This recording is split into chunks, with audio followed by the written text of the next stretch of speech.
I'm Frances Hayashida. I'm the director of the Latin American and Iberian Institute at the University of New Mexico. The Latin American and Iberian Institute promotes and supports interdisciplinary teaching, research, and meaningful public engagement to advance the production and dissemination of knowledge about Latin America and Iberia. Latin America is designated as one of 7 priority areas of research for UNM, and we proudly contribute to both the university's intellectual community as well as global discourse through programming. Founded in 1889, the University of New Mexico sits on the traditional homelands of the Pueblo of Sandia. The original peoples of New Mexico, Pueblo, Navajo, and Apache, since time immemorial, have deep connections to the land and have made significant contributions to the broader community statewide. We honor the land itself and those who remain stewards of this land throughout the generations, and also acknowledge our committed relationship to Indigenous peoples. We gratefully recognize our history. Today's event, Justicia for the Children, is part of the Latin American and Iberian Institute's Immigration and Human Rights series, co-sponsored by the Maxwell Museum of Anthropology, the Alfonso Ortiz Center, and El Centro de la Raza. And now I would like to introduce Abuela Gloria and Abuelo Ismael, who will open the event. Ajo. Buenas tardes a todos. Good afternoon, everyone. Good afternoon. You want to begin? Okay.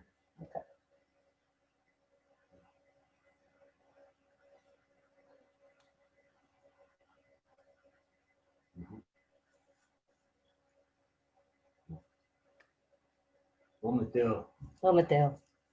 our Creator, we come to you as a day, Creator, with great gratitude, asking for your permission, Creator, to continue with this prayer for these children that are suffering, Creator, that have been locked up in cages. We ask for their blessings, and we pray for all those people that have the power to do right by these children. We pray for strength, Creator, to continue with this fight for these children. We pray for all children around this world, Creator, that are suffering. We pray for the healing for all those that are suffering with this virus, and give us strength to continue. We pray for our loved ones. Aho, Ometeo. Ajo. We lift up this prayer to all directions, Creator is. To the east, so that all men will hear and be illuminated and know that they too are responsible for the lives of these children. We send prayers for a new beginning, so that in our lives, Creator, we be conscious of all around us. We're responsible for one another. We send these prayers to the West, Creator, to the Siwas, the Mujeres, the mothers in us, the nurturers, to all these mothers, grandmothers, aunties that are suffering for these children, for the loss, for not knowing where these children are, this youth that will be lost, Creator. They'll be lost to their traditions and their families. They'll lose consciousness of who they are. They've lost their connection to their traditions and their values. Where are they, Creator? We need to recover them. To the direction of the South, Creator, the direction of Huitzilopochtli, the hummingbird warrior, the direction of the children, Creator, the direction of our children, because we are responsible for all these children and youth. We ask, Creator, that you give us the strength to stand up for them, to advocate for them, to be a voice for them. They have no one else, Creator, but each and every one of us. We turn our direction to the north, Creator, to Mitlampa, to the ancestral knowledge, those that are alive and those that have transitioned. We ask that our ancestors guide us as we hold this conversation, this dialogue today, that it awakens our conciencia, and that with their guidance, we'll be able to make a difference. Wake up everyone. Make sure that everyone knows that these children are out there and they will not be forgotten. We thank Abuelo Tonatiuh for the rays of healing we've received today. Beautiful sunlight. And we thank La Abuela La abuelita de Pachamama, Tonatzin, for nurturing us, for giving us all that we need, that wherever these children are, that they are safe with you. Thank you for our lives and the lives of our brothers and sisters. We're all connected, we're all one. En la que, Ometeo.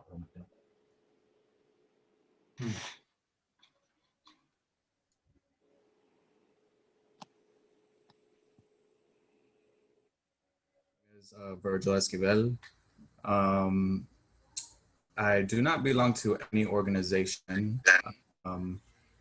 However, I have participated in different rallies, and I would say I belong to the Sundance, Wakotang Sundance tribe. It was my 4th year. You have a 4-year commitment to this ceremony. And it was heavy on my heart about what the children are enduring. And I wanted to do something about it. So I got together a group of people and started the idea of Justice for the Children rally. I've never organized one myself. However, I did have a passion for what was happening. It hurt, and I felt like I had a duty to do something for these children. So I just led off of that. And to me, I feel like individuals all have their own special talents. And they have strong suits in different aspects.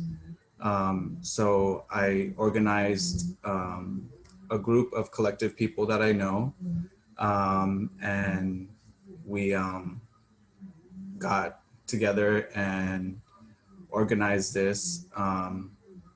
I don't know how much in depth of the introduction. I could save some for the Q&A. But we did organize different artists, musicians, people who are good at writing, all kinds of people. One of the people that we did ask was Saray's niece to do an artwork for one of the songs that we, not we, but Celia and Amalia, they composed for the rally. And I'll go ahead and hand it off to her so she can discuss the drawing that she did for the song.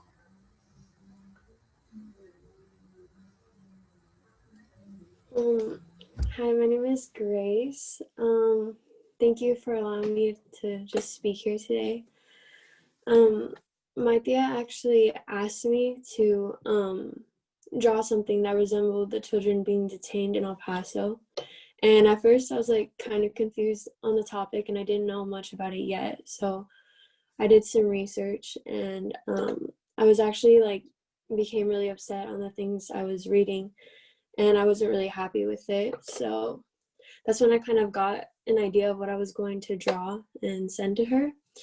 And I went over ideas with my tia and then I kind of just researched and searched up for references to grab ideas and stuff. And I thought about how I could express what the children were actually feeling without actually knowing what they're going through. And that's when I came up with the piece in the video, and it's called Through the Eyes of the Silenced. And I just wanted to draw a child who was being detained in El Paso and who feels alone and is just desperate for contact with the outside world. And I use his facial expression and dark areas around the picture and around his eyes to just really show the loneliness that he's going through and the pain he is feeling. And I just really hope that these children can have their voice heard, and I hope that they can find justice.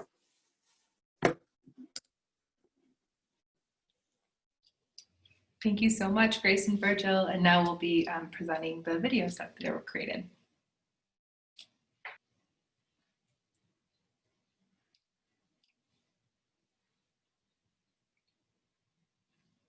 Justicia.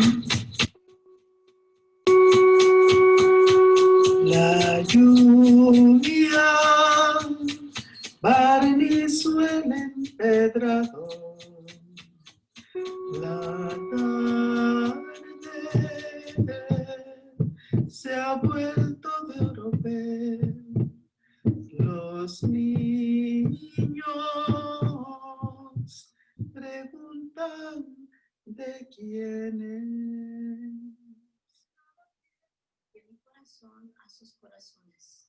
I'm asking for our community to come together and to try and save the children that find themselves without a mother or a father.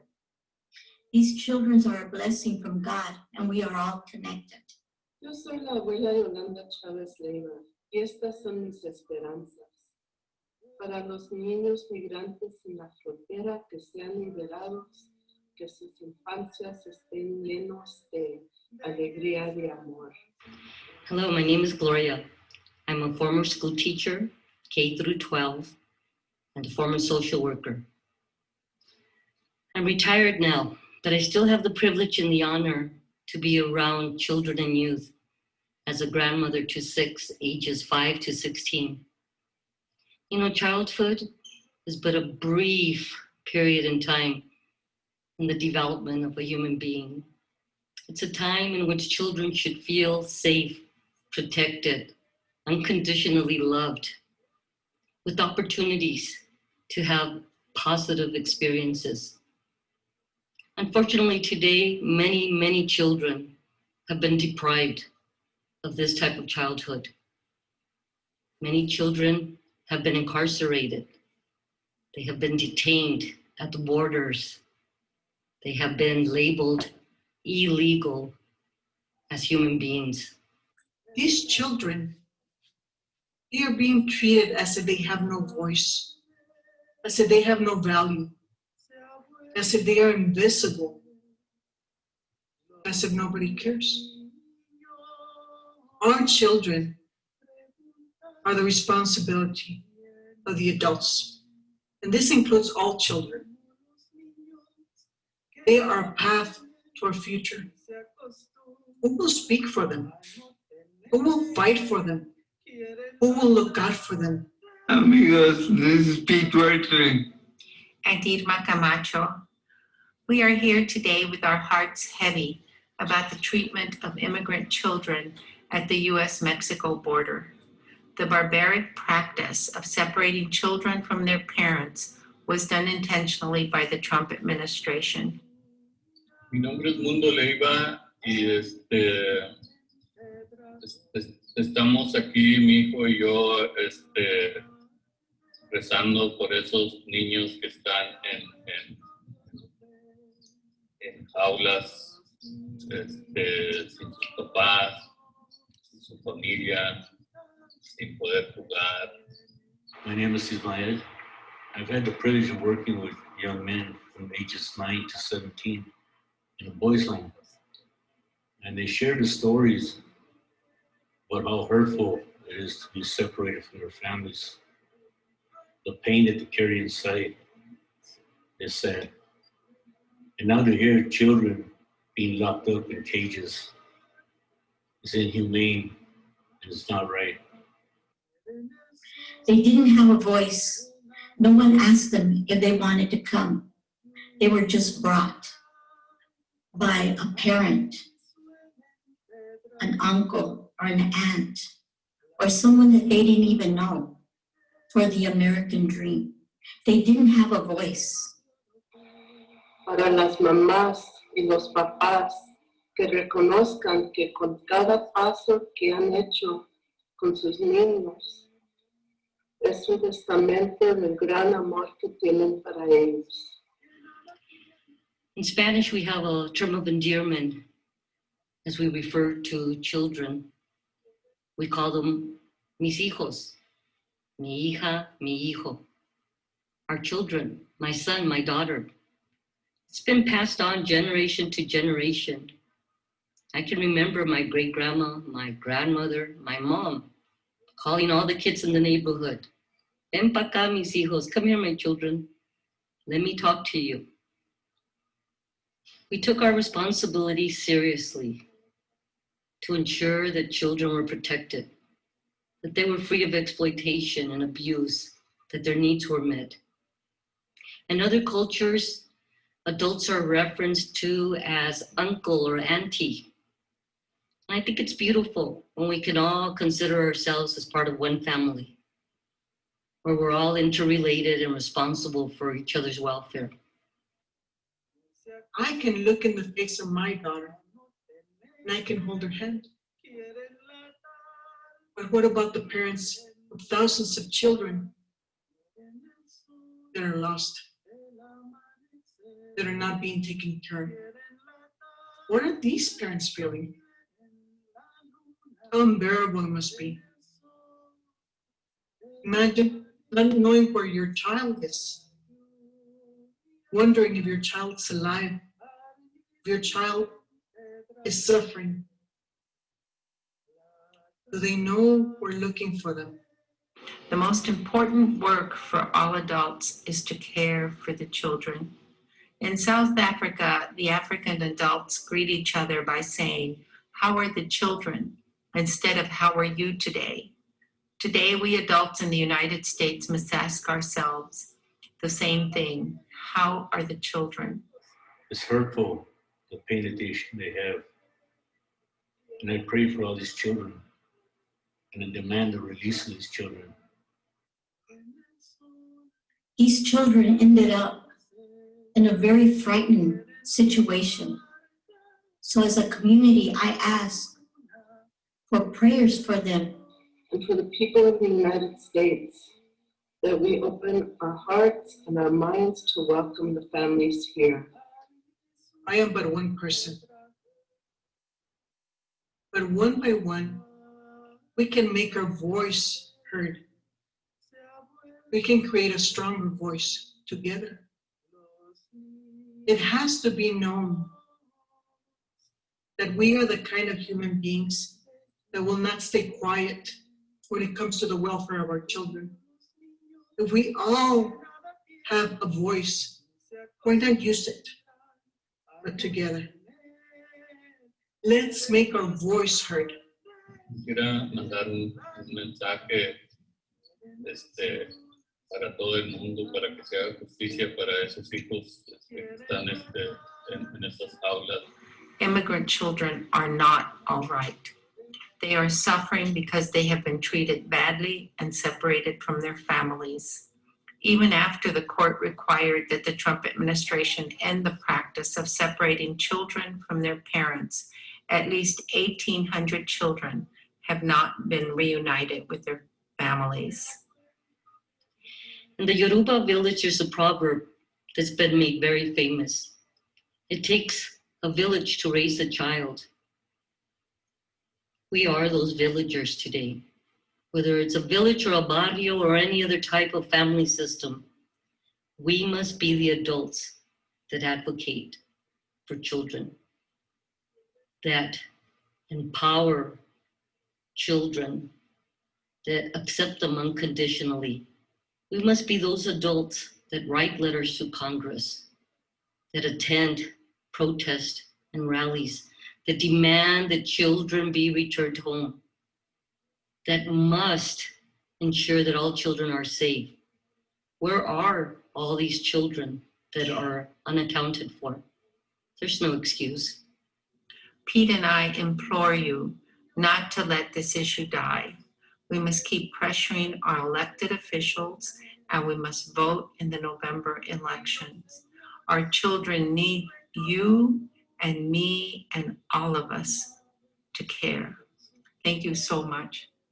Pisando sueños, violando lunas, no tienen tiempo de responder. Pisando sueños, violando lunas, no tienen tiempo de responder. Será justicia, niños. Te guiga wiolame, teotazi nil wicamina. And for justice for the children. Amen. Justicia para los niños. justice for the children. Justice for our children. Justicia para los niños. Justice for the children. Let the voices be heard. I hope. Justice for our children. We demand justice for all children. Lasso kamatito kiawi, lasso kamati mía. Justicia, paz, amor para todos los niños inmigrantes.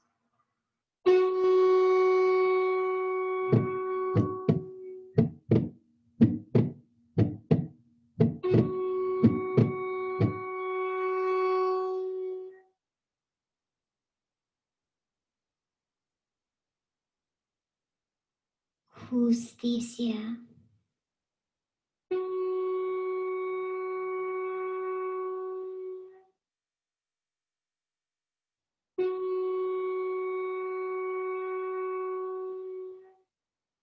Ven de tierras lejanas, mi gran esperanza, camino con fe, cargo memorias conmigo de un largo camino, futuro con fe. Justicia, tú eres yo y yo soy tú. Justicia, I stand with you. Justicia, ilakesh halaken. My heart cries justicia for our children. Siento tristeza en el alma. Somos niños en jaulas. No entiendo por qué. ¿Dónde ha quedado mi madre? ¿Cuándo vendrá mi padre? ¿Cuándo saldré de aquí? Justicia, tú eres yo y yo soy tú. Justicia, I stand with you.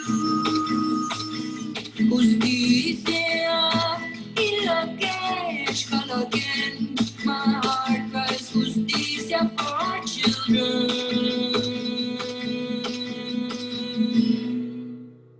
Queremos ver estos muros caer, las sonrisas de los niños florecer, dulce como el aguamiel, en un mundo menos cruel, fruta de un nuevo amanecer, donde vale más la vida, donde sanan las heridas, donde no somos criminales ni ilegales y se reconocen los derechos naturales inherentes de migrar por nuestra tierra ancestral, que no saben que somos como el viento, como el río separado por cemento.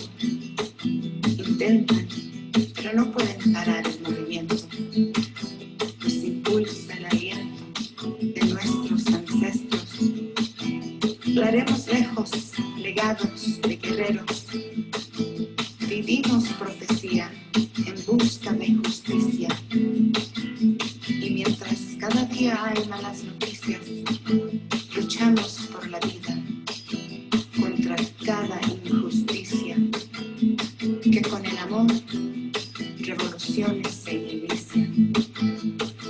Queremos ver los niños reunidos con sus familias, viviendo en paz y armonía. Justicia, tú eres yo y yo soy tú. Justicia, I stand with you. Justicia, ilakesh halaken. My heart cries justicia for our children. Justicia, tú eres yo y yo soy tú. Justicia, I stand with you. Justicia, ilakesh halaken. My heart cries justicia for our children. Justicia, tú eres yo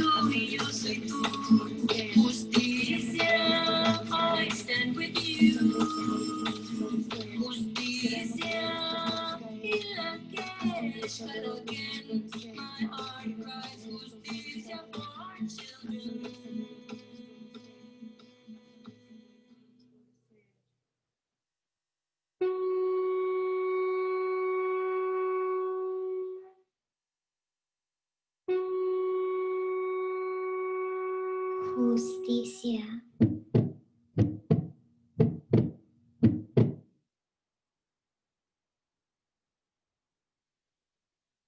Okay. Well, before we start that, I just want to say thank you to all of you guys from El Paso for the work that you guys did.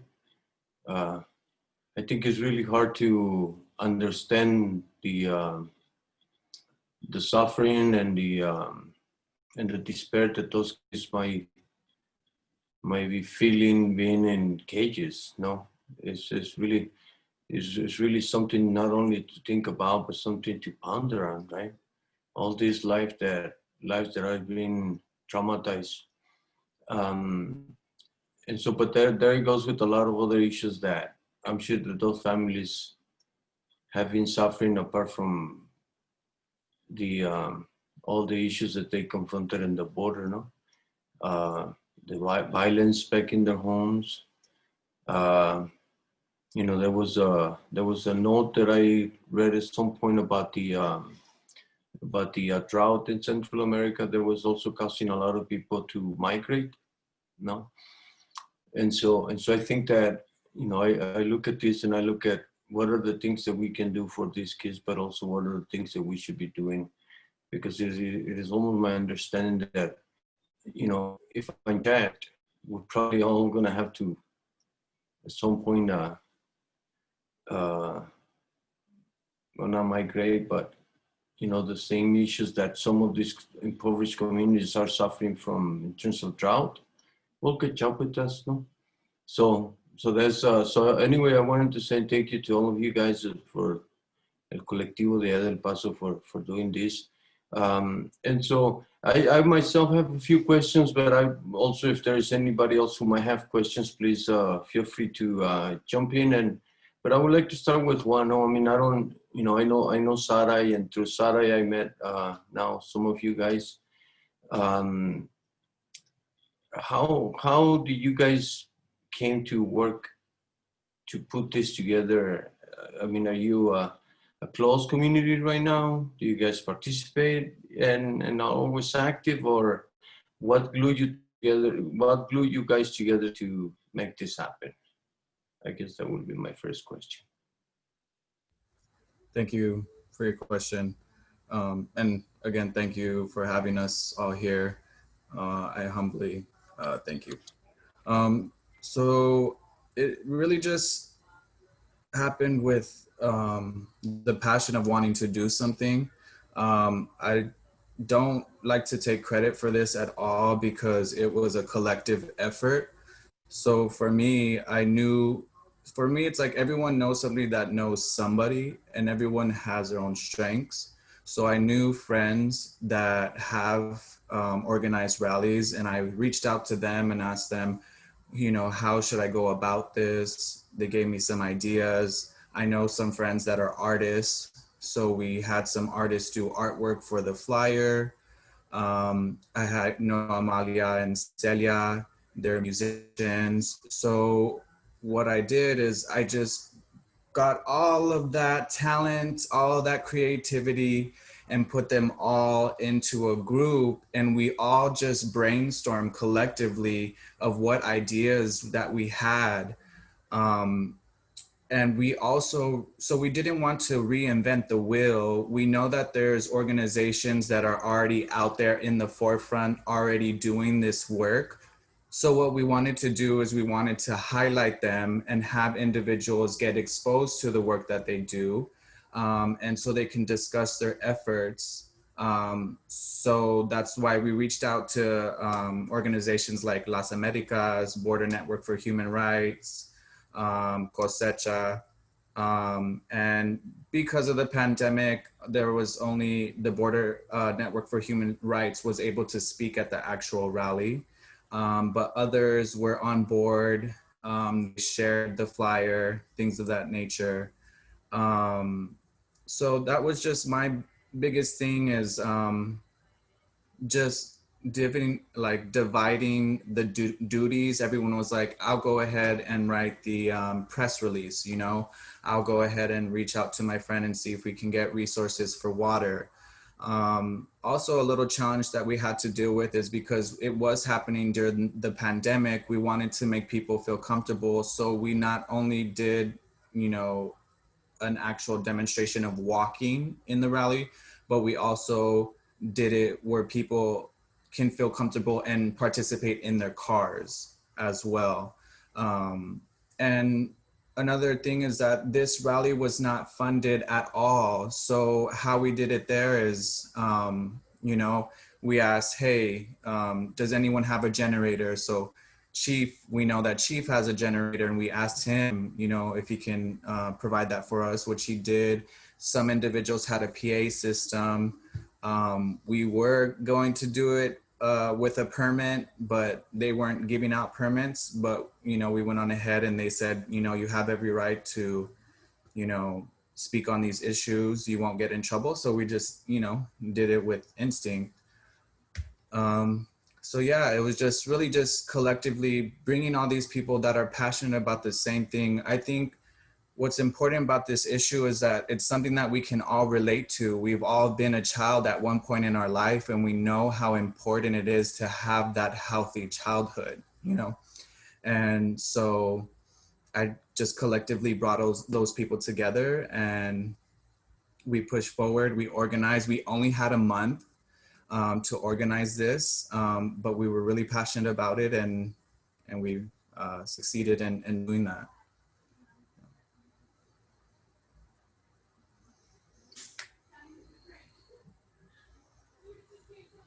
And so a quick and basic question is about the state of those children. I mean, is there, I mean, you guys are closer to that, and I have to be honest, I don't know a whole lot in terms of the legal procedures that are taking place, but anyone want to jump in and tell us about the state of those children? Okay. So we know that you know, there were thousands of children, over 4,000 children, but still, there's the last numbers were either 666 or 545, but even one child is too many. One child separated from their family is too many. We know that the ACLU, you know, is taking this to the courts, and there's all kinds of conflicts because, well, basically because this country is very anti-immigrant. And so they use the separation of children as a deterrent to stop our South and Central American relatives from migrating to the US. They figured if we take away their children, they'll never try to cross again. Well, we know that the reality is that back in these places of origin, it's so scarce, the resources, that they have no other choice. They make the sacrifice to come here. And they're saying, well, we can reunify them, but the parents don't want the children back. And that they have people on the ground in Central and South America locating parents. And the parents are saying, no, we want to be reunified with them in the States. And it makes sense, especially for those young children, 13 years and under. These children need a consistent adult in their life. They need a primary caregiver. These children, the 5-year-olds and younger, these children will have no memory of their parents. What's happened is so detrimental. It's so devastating what we've done to these children. It's abusive, illegal, it's horrific what we've done to these children. And I say what we, because if you don't stand up, if you don't do anything, if you don't go to rallies, if you don't write letters to your local reps, our silence is part of the problem. These children are still missing. How can children vanish? That's what I ask myself. Having worked in child protective services, I know that children must be accounted for all the time. Someone placed these children somewhere. Were they placed with a relative? Were they sent home? Were they placed with sponsors? Someone needs to be accountable for where they place these children. When I placed a child in a foster home, it was my duty to follow up. I didn't just disappear and forget about the child. Where are they? I mean, we have to really ask this question. Are we now, as a country, in the business of human trafficking? Where are these children?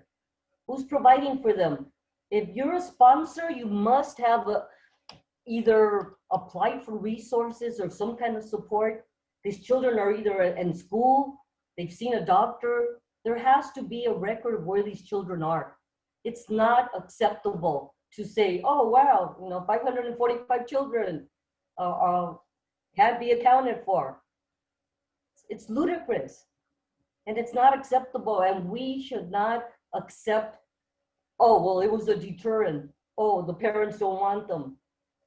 Those are excuses. If one European child were missing today, tell me, would we just stand by?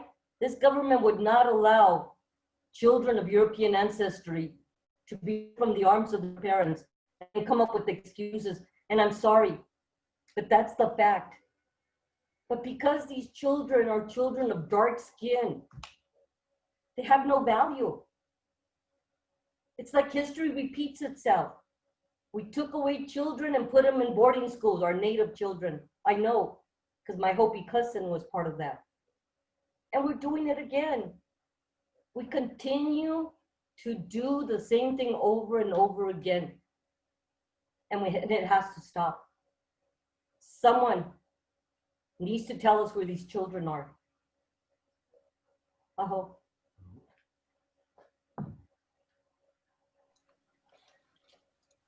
So did I understand clearly that there is over 500 kids that are not accounted for? Last time it was, the latest update was 666. 666. Virgil, so let me ask you, you said that you guys conducted a rally, right? Is that on the side of El Paso? Yeah, so what we did is we started the rally at the DHS, and then we marched from DHS to San Jacinto Plaza, where we actually held the rally. And we had speakers. We also got, that's another thing, we also did get in touch with UTEP and professors there that are more knowledgeable as far as, what actually causes this migration. It's not, some of these individuals, they come from beautiful locations as far as, they had at one point great resources, water, it wasn't polluted and things of that nature, but exploitation of resources, things like NAFTA and these treaty deals have caused these individuals stress, and they don't have access to the resources that they had before. So in America definitely plays a strong influence on these stresses that these people deal with. And it's kind of ironic because, we play a big part, and then when they have to leave their homes, we're like, why do you want to come here? Why do you want to come here? And it's like, well, look what you've done to my homeland. Look at what you've done to my place. I have no other choice but to look for a better life because of what you have done to my community, So we had individuals like that from UTEP professors speak at the rally. And then we had other organizations speak. But yeah, so it was in downtown El Paso, where we held it.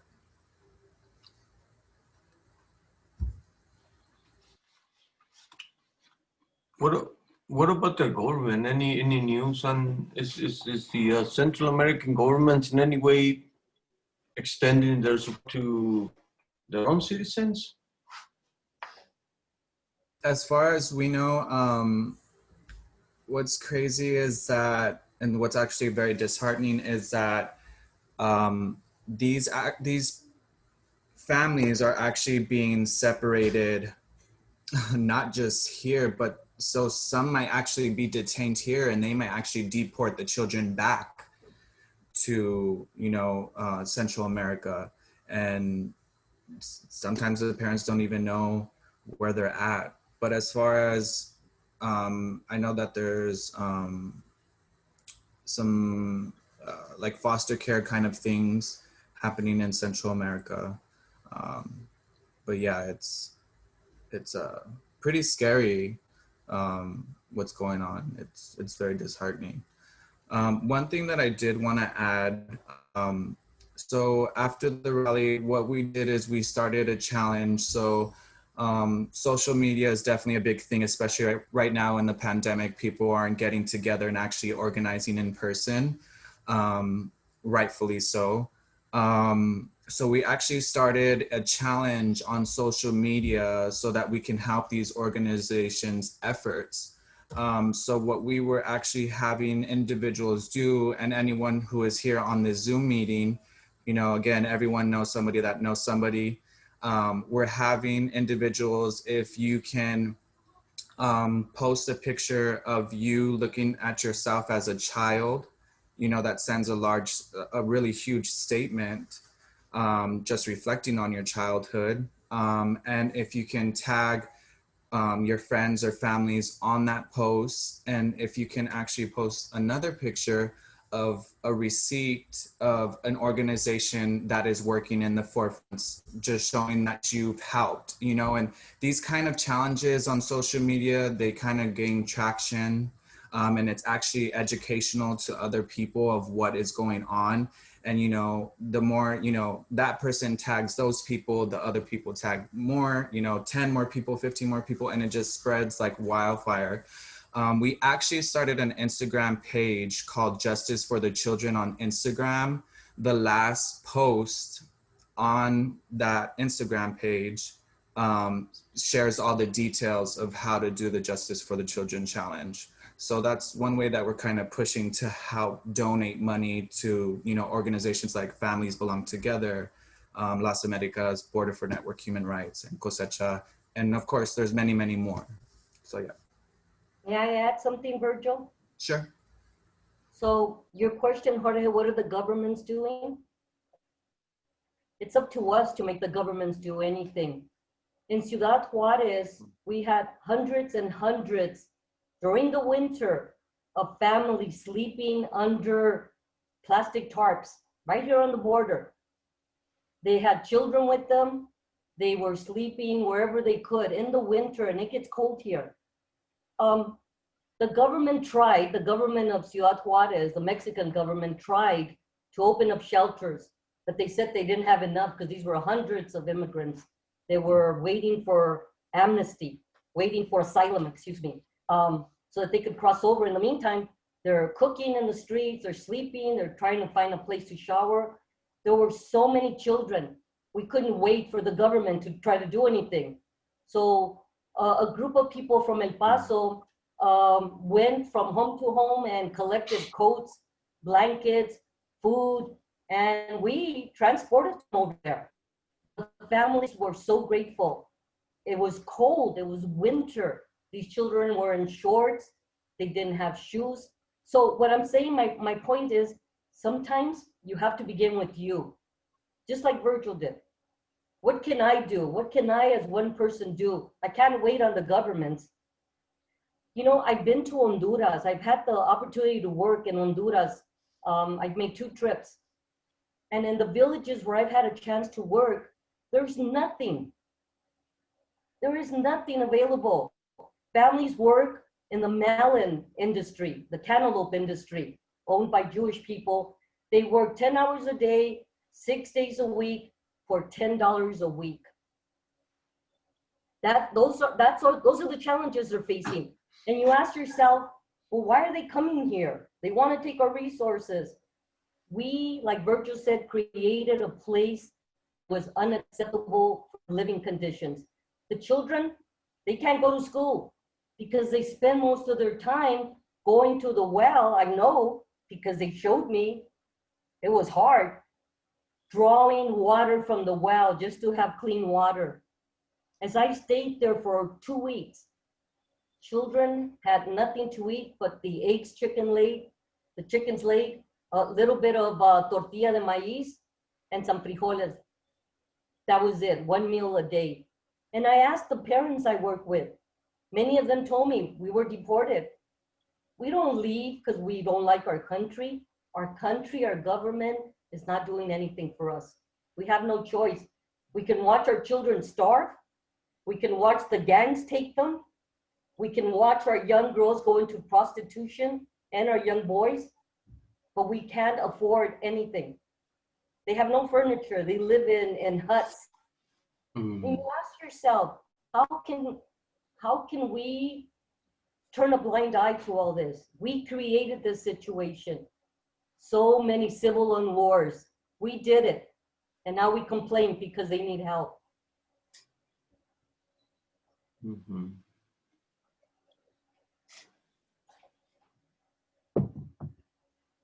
I'm sorry, I can get really passionate and really pissed off. Right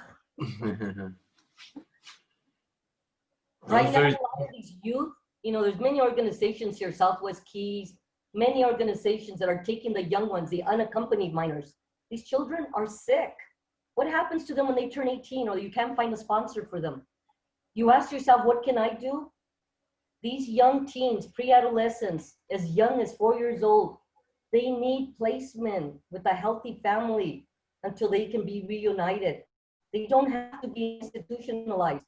All you have to say is, I'd like to sponsor a child until we can find a family member in the States, until we can find a solution. Other than that, these children can stay institutionalized until they're 18 years of age and then they're deported. That's the solution now. Wow. Let me shut up. What a shame.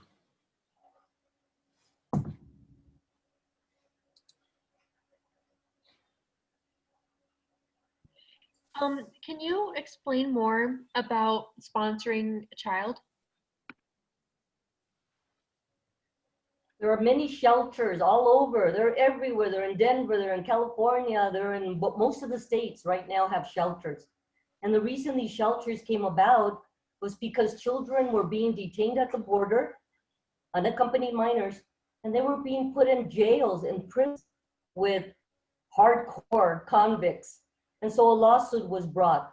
And so they created these shelters to be able to house these children while they're detained. But they get to go to school.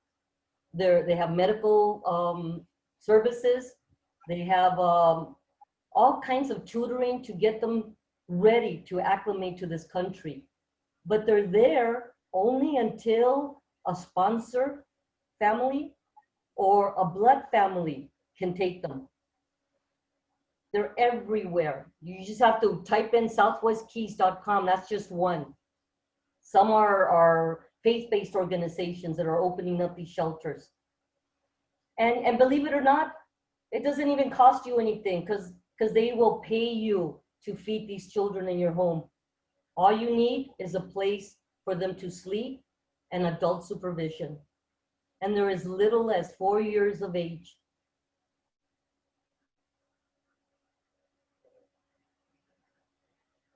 Wow.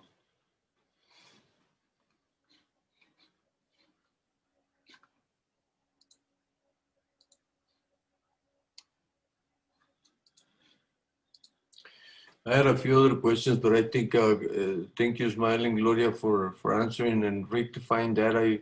I do believe that all change starts with oneself, and so, I was just curious about the state of the governments from Central America. Not like I have a lot of faith on what they can or they will do, but I was just curious about whether they're taking any ownership whatsoever in if not in doing something directly, at least advocating to the U.S. government to do something about it. But I think it's an excellent point that you make. I think everything starts with oneself. Virgil, so another question to you, man. So you So you're part of the Sundance group from Waco, and you said that that this initiative was born out of your own personal commitment to your prayer. Yeah, it was definitely a part of my prayer. So it was my commitment year, my 4th year. I mean, I just feel like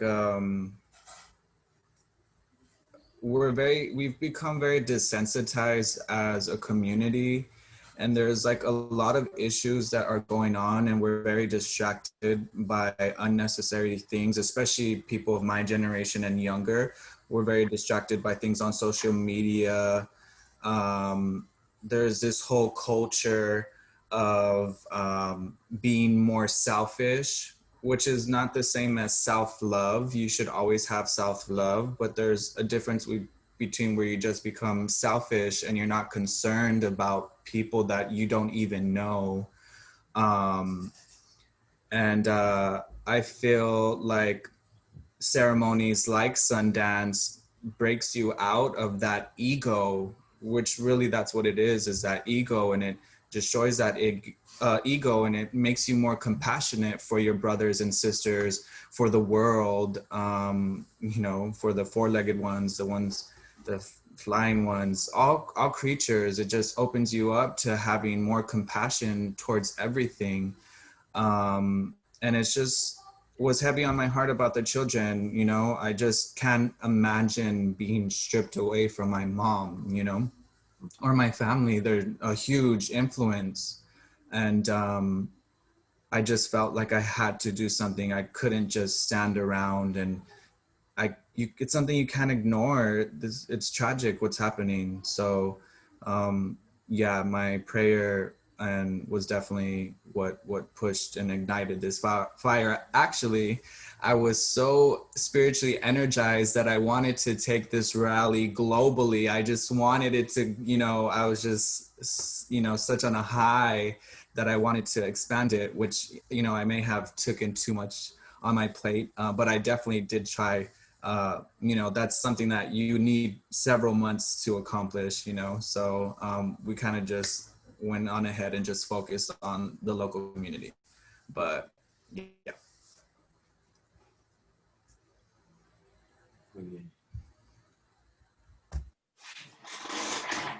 Thank you, Virgil. I don't have any more questions. I don't know if anybody else might have a question, suggestion, or comment.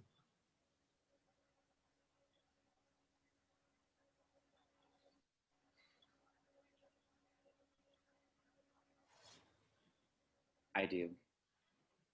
I just want to say thank you. Oh, sorry, that was the train. I just want to say thank you to everyone who collaborated and made the video. That was beautiful and very touching. And I think it's a great source of educational reference to, something that needs to be spoken about and needs to be heard.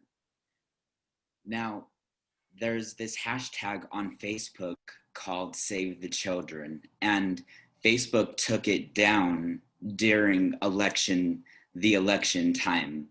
And so I don't know if this is more of just a comment, but I just wanted to say that. And why do you think that they would take the hashtag Save the Children hashtag down? That's really weird, especially because if we want to use social media to really get out there and get our message out there, then how do we suppose on doing that, on fixing that? So that's actually an interesting question. So a lot of the individuals in the group who have participated in rallies, the government definitely has an influence and a hold on social media itself. It does like to censor a lot of things into their own agenda. So what we actually did is there's actually apps like Signal. There's an app called Signal, which is more encrypted. They're not able to actually see what you guys are communicating, right? So to protect ourselves, we would actually communicate more in detail on that app Signal, we would throw some ideas on Instagram through a group message, but then we went on ahead and moved to Signal just because there are individuals who have already seen what, how do these people infiltrate, they try to infiltrate your message and what you're trying to do. So that's something to be aware of if you are, trying to, resolve an issue or speak up about an issue, is that, try to do it in private, and make sure that the people that are involved are some people that you do trust. But the government does like to silence and things like that, so it doesn't look bad on them.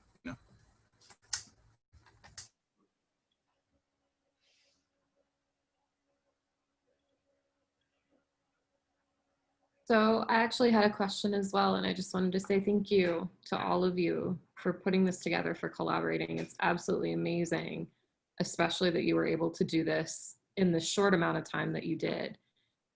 Where do you see your work moving forward for goals? You said you're kind of like on this high and you wanted it to maybe go global. Do you see collaborating again and coming together again, or staying together in collaboration to move forward? So sort of like, what are you dreaming as future goals for this work, and how might others contribute and help with your future goals? Maybe if they're older, if they don't have social media, if they don't have those kinds of resources.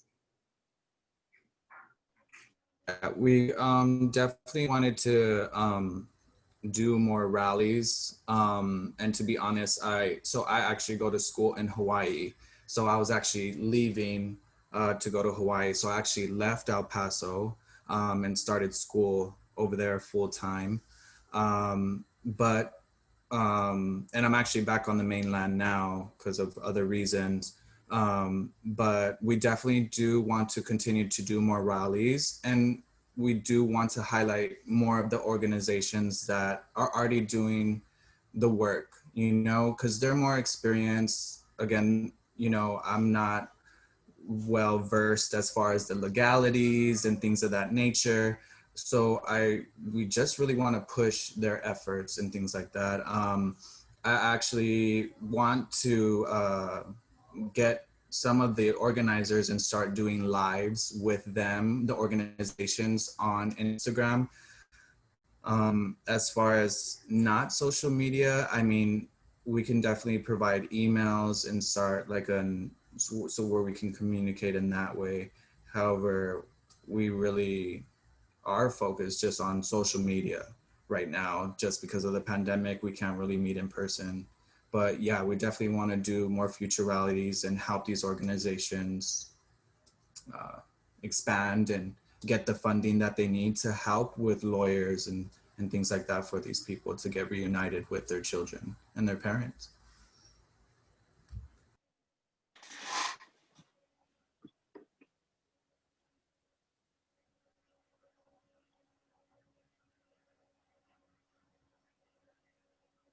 I just wanted to say one thing, because just like Gloria says, like, just don't doubt yourself. Like, I want you to really know that you have the power to do many things if you have a passion and a heart for it. And you don't have to do it alone, because there are people who are passionate about the same thing and they may have talent. So don't ever feel overwhelmed by something. You have, collectively, you can make movement stronger.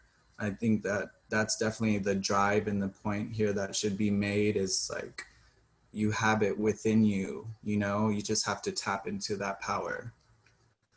Yeah, that's what I wanted to say.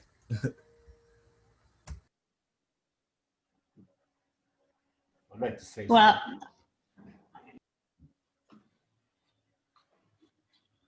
something. Could I say something on Sundance? We'll continue our prayers for the children at Sundance, as we've done years since we've been Sundancing. My better half and I have been leading the Sundance here in El Paso, Texas. And we prayed for the people in Juarez when we were going through all the murders and everything else was going on. We also met with the Tarahumara Indians, the chief of the Tarahumaras, and we passed our feather from our Sundance to them so they can continue that prayer in the Sierras. But we'll continue our prayers for the children, for peace in this world, and so the people may live. I hope. So I think prayer is one form for those that walk a spiritual path. For those of you that are advocates, social activists, that's another. The artists, we have Celia, we have Amalia, and we have Saray's niece with her artwork. Like Virgil said, we all carry some kind of medicine, some kind of skill. In Espanol, we say we were born with a don. And you use these dones, these gifts, this medicine, and you ask yourself, what can I do? What can I contribute? How can I contribute? I don't have a whole lot of money. I'm just a student. But I can do one thing.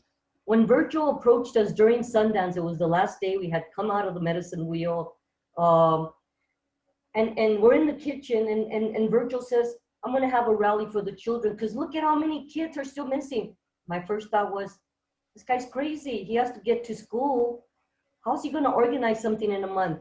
Well, he did it. And I think it starts with just the desire. And you manifest this. But you have to not, I think my message to you after all this is concluded is, don't forget. Don't let it die out down. Keep asking, where are they? Don't let them be forgotten. All children have value. Think about these kids. They've lost trust in adults and caretakers. They're going to be impacted with their self-worth, their self-esteem. What's happening now is going to impact another generation and another generation of very damaged adults. That's what we're doing. We're breaking their spirit, and these children are walking around feeling like they have no self-worth. And so you ask yourself, what can I do? Can I volunteer when times are better? That's how I found out about Southwest. I started volunteering, doing trainings, talking to the kids. Where can I make a difference in the life of one child, just one child? Think about it. During Thanksgiving, when you're sitting around and all of us are guilty of overstuffing ourselves, are these kids eating? Are they homeless? Are they being exploited sexually in the streets? Where are they? Someone has these children. It doesn't make sense to me. Someone has these children. They're somewhere. And so don't let that go. Keep asking. Having circles, dialogue, communication. But don't let it be forgotten. Don't let it be swept under the rug. These children have value.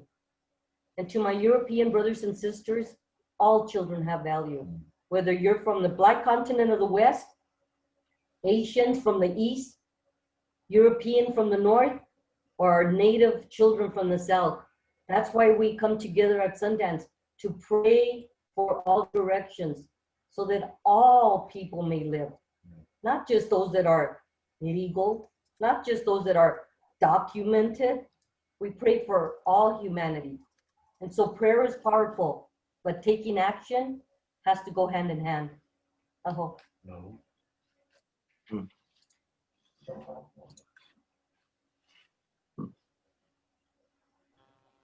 Yeah, I just wanted to add to that. First of all, I want to extend my thanks for the collaboration. I think the video was very powerful, very poignant, and it's a wonderful message. And I think a couple things that we can do, since we feel very powerless a lot, and it all seems so daunting and overwhelming. I think, of course, there's prayer, and if we want to go the spiritual route, even like me, an atheist, you can still believe in energy, which science says cannot be destroyed. It's information which cannot be destroyed, only transformed. So if you believe in that much, you can believe that as a collective, we all can bring our voices together and send out a beam of what I like to do, send a beam of light from these children straight up, and like a flag, so it's pointed to them, so someone can see them, so they can be seen. If you just want to think about it that way, that's energy we can all do and visualize and show. Whenever I see missing children in an advertisement, that's what I do for them. So that's the spiritual route, or the energy route. Another thing is politically, these senators in Georgia are really important because the balance of the Senate and any kind of political power we'll have lies in that state. So if we want to send our support, our money, go to Stacey Abrams' foundation to help her with Fair Fight and try to get these 2 senators elected in Georgia any way we can, because the Biden administration won't have any power without them. And if we want to appoint more judges, more immigration officers, which will help them, we're going to need that political power. And so we can do that as a political action. And I really believe that, like you guys said, with our individual talents, whatever we can contribute in our own way, we should be able to try to do that. Sharing other people's projects and contributing that way and supporting each other that way. This video that you made, so powerful, that needs to be shared as much as we can. Everyone has a social media account, we can do that. So everyone here today can take that action right now, share the video, share this meeting, share the message, share the hashtag. So as powerless as we all feel individually, we could feel that much more powerful as a unit, and we should all unite to do that. If there's not any more questions, I think the beautiful and talented Amalia wanted to sing us a little canto, and also Celia. Amalia, did you actually want to speak about the song or the collaboration? Sure. So Saray contacted me to write a song earlier in the month, and the collaboration was to be with someone else. And then I didn't really hear much about the collaboration from anybody for a while. And then I think about a week before the event, Saray asked me if I would be willing and able to collaborate with Celia.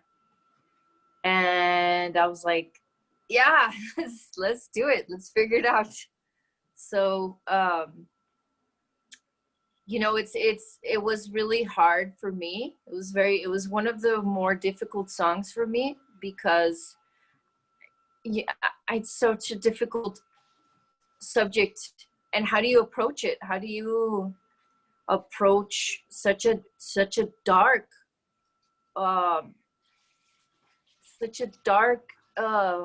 subject and feeling, and how do we transform it into something for a movimiento? So I thought about writing a cumbia, and we got together, Celia and I, and Celia was like, yeah, let's make a cumbia so that people can dance, and maybe and it was between a cumbia and a huapango, and I felt that the huapango had more of that marcha kind of like, let's go, let's move forward, and let's do something. So it took me 2 days of that week to think about that. So we were already on Wednesday, and I was like, oh man, I still don't have anything written. So I'm writing something, last minute, trying to come up. I mean, I started Monday, pero I wasn't really, you know, I just didn't know how to approach it. And then I started doing more research and listening to, you know, the children in the that have been recorded, and it was very painful.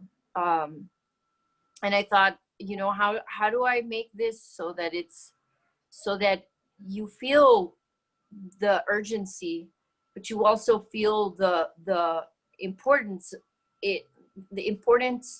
on getting up and doing something. So in the meantime, Celia was coming up with a verse, and she was coming up with like a rap initially, and I came up with the melodic parts, and then eventually we got together, and as we were recording her part, we realized that rap was too hard for the flow of the song, so she decided to recite it as a poem, and I think it came out beautiful. And I feel that the song, I feel like that's the most beautiful part of the song, and I'm really glad that I was able to create a platform for that, for the beauty that she wrote that was so inspiring. And so I recorded all of that like in one night, and then I went and recorded the rest with Celia. And we were talking about this earlier, that we did it all with no funds. I mean, no funds. And I'm really grateful for everybody who participated, because it was about 5 people, 2 recording engineers. One of them did the editing and most of the recording, and then another one did the recording for Celia. And then I had a friend who played the Huapango part on guitar, myself, Celia. So yeah, that's, what is that, 5 people? That's 5 people and no budget. Last minute in 2 days. And we stayed up till like 3, 4 in the morning, finishing, recording it, editing it, and then sending it to Saray. And then Saray put it in the actual video that she had created. We had sent her the first draft, and she was like, well, can we just put out the first draft? I was like, no. And then I said, I promise you, it's gonna sound legit. And so she finally heard it, and she's like, oh, I see what you mean. Yeah, I'm glad that I waited. So it was a lot of work. And I'm really grateful that the people that got together to do it lent their time and their belief and their movimiento. I don't know if Celia may have something to say. We already said everything. No me dejaste nada que decir. Sorry. No, I'm just kidding. I think it all started pretty much with Saray. She's like, hey, you're going to do a song with Amalia. And I was like, okay. And I think, you know, something that was mentioned earlier, even about how we came together and decided to collaborate, this was part of a prayer, you know. It was, all of the people were a part of, you know, our spiritual family, and we all had that, you know, I think I've been in ceremony with just about everybody that was involved. And so that was kind of an extension of, you know, this was an extension of that. Just how are we going to now put into action our prayers? And honestly, I feel really overwhelmed. You know, I do feel like, what can I do? We've been saying these things for years, and it seems like rather than getting better, things are getting worse. And so for me, I've just redirected my energy into my artwork and being able to share these messages of my outrage, my despair, my hope, you know, and so that's kind of when I started to write this. I had 2 drafts and I had sent it to Amalia, and I was like, here's kind of what I'm thinking about, and it was going to be a rap, and it was really like gut wrenching, like you just got punched, and like the last line was something about like kids dying, or like kids are in cages, and it just was like, this is not the type of feeling that I want people to have, you know. Like, it's important, it's definitely important to get these messages out, and sometimes you want people to have those emotions, right? Those reactions, like this is heartbreaking, this is urgent. But as part of that prayer, I wanted us to kind of to have more of that hope, right? Like, yes, this is happening, and we all know how awful it is, how it makes us feel, you know.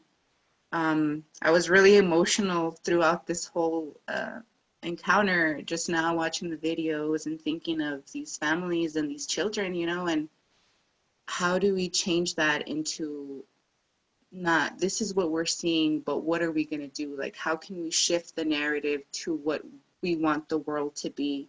And so I completely changed my version of what it was. And, you know, like Amalia said, it ended up being something more organic, like a spoken word poetry, which I think really went well. Honestly, I was just thrown off by the 2/4, and I couldn't get the rap down, but it worked out well. And I'm really grateful for everybody who made this project possible, you know, people who donated their time and their efforts and talent for something that's much greater than us. And I just want to say that I'm really proud of Virgil for having that, you know, initial spark to get something together, for being that leader in the community, and for everybody else that jumped on board. Saray, your videos are beautiful, and I'm so proud and grateful for all of you. Thank you. All of you are amazing. I wasn't gonna talk, but now that everybody talked, I want to thank you for this space. First of all, you know, it's really beautiful that you all took us into consideration. You've had amazing people in that series that you all organized, and for us to be able to be a part of that, you know, it's really beautiful. And it just shows that, you know, these are the voices of the community, you know. We are just regular people that are trying to create something, you know, and we're trying to make noise and bring that noise here to the frontera. We need a lot of prayers from everybody in all aspects, not only our children, but you know, we still have missing people here. We still have missing women. We still have so many people that are suffering in all aspects and levels, you know, spiritually, mentally, physically. And we feel it, you know. We don't have to watch the news. We feel it living here and being here. And if you happen to pass by, you feel that pain, you know. And it's beautiful that we have these spaces to be able to pray this way. And right now, we have to do it from here, you know. It's almost like all these years have been preparing us for this moment, and now we need to, our altar is home, you know. We need to be at home, and this is the place that we pray. And I think that it was really beautiful that we all kind of you know, shared these talents that we have in this drive. Virgil, you know, his vision, even allowing us to be a part of his vision, that's a privilege on its own. And acknowledging all the talent that's here in the borderland too, that we don't have to wait for any president to be sitting on that White House. We don't have to wait for any local elective to be sitting in these prestigious spaces. Our hearts already have that drive. All we have to do is communicate and see the need, and we don't even have to do anything verbal, you know. We just have to come together this way. And it was crazy because, you know, right now everybody's isolated. How are we gonna reach people, right? So we had to use this technology that, you know, can cause a lot of damage, but in a way it can also be something so powerful. And we used it that way. We used it to protect our elders. Our elders couldn't be out marching with young ones. So, you know, this is how we, hey, you guys have a cell phone? Hey, you have a nephew, niece, or grandkid that can record you? Can you give us a message? And that's how it kind of just started, and it sparked, you know. All the elders that you see in this video, they send us this, and we kind of just put it together, you know. Let's make some noise. Let's try to, a link can go global, you know, just like Virgil said. And then with all the connects that, you know, from the abuelos to Virgil, to Amalia, who's highly recognized, to Celia, who's highly recognized, you know, just sending those links. It reached so many people that the second video, which is the song that Amalia and Celia made, and Angel, it was just, you know, it kind of just fell in our laps, you know. People started sending photos of them holding the sign, Justice for the Children, and it kind of just evolved in that. And even though we volunteered half of our families to be a part of these videos, because we didn't think it was gonna make such a noise, you know, or that people were gonna wanna participate. But as we saw it, as Virgil started sending that message of urgency, you know, we started receiving all these photos, and you see it. We have our brothers and sisters from the north, the Lakota Sioux Nation. We have Colorado, we have Hawaii, we have Las Vegas, we have Dallas. There were so many people that started sending photos, and it was so, it was beautiful. I mean, if we could make that noise, you know, and if you guys could help us this way, and know that, I know there's needs, you know, everywhere right now, but like Abuela, like Virgil, we don't have to wait around, you know. We need to do it now. And if we can use this voice through this computer, through this medium, then why not, you know? Let's use it. But once again, I want to thank you all. Thank my little niece for even speaking and sharing that beautiful image. I mean, I was so impressed when I saw it, the details, you know. I had only told her, just draw the back of somebody, you know, of a little kid. That's it. I just need a visual, and I could work with that. And when she sent that to me, I was like, wow, you know, you had it in you. And I didn't even look in-house, you know, like that's what we forget. We have passion and drive in-house. We don't have to look elsewhere, you know. Our own people have this, you know, and we just need to use that within. And thank you all so much, Jorge. From the bottom of my heart, thank you so much for linking us up to this program, and for also being that bridge of seeing the value of the work that we have here and the talent that we have here in the borderland. And thank you all so much for tuning in. And Amalia, take it away. I'm gonna sing an a cappella song that I wrote, and it's dedicated to all the children out there. Okay. Ven tus ojos sonreír. En la mañana al despertar, mi alma se ilumina. Ven tus piecitos correr, tus alas cada día al crecer, expande mi corazón. Papá, sal a volar, mi pajarito. Pam, pam, sal a encontrar el cielo y al mar. Sal a enseñarle al mundo lo nuevo. Lo simple es lo bueno, no le tengas miedo a tu alrededor. Waparu paru paru pu, waparu paru paru pu, waparu paru paru pu, waparu paru. Waparu paru paru pu, waparu paru paru pu, pa pa pa. Waparu paru paru pu, waparu paru paru pu, waparu paru paru pu, waparu paru. Waparu paru paru pu, waparu paru paru pa pa pa. Ven y no dejes de soñar, no pierdas la oportunidad que ofrece una nueva aventura.